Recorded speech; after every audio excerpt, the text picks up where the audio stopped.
El Philippine Coast Guard admite que esta rampante na pantalan mga violasyon entre mga barko y este operador. Mayoría violasyon amo el overloading y mga kargamento takuisin propio lisensya y dokumentos.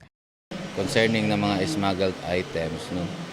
El barko naman, so businessman kasi sila. So, at karga lang tamen sila kasi chinimantan dali kanila presenta na papel, el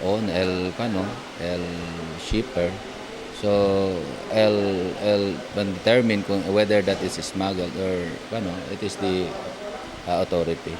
Na cierre del aprehensión na pantalan, el Maritime Industry Authority admite que continúa enfrenta problema el de la cada cual agencia llegar na policía y leyes. Ta resulta según na conflicto especialmente na lado del mga operador para el proceso del papeles del ya comete violación. To arrest whatever doubts in their mind, what are the functions of Marina, what are the functions of the Coast Guard, the PPA, the Maritime Command, as well as the Marina Arm. So that in which case, we will try to arrest the confusion of their minds. Por eso este día un Maritime Forum, yan cabeza el Marina onde convini diferente agencia concerne.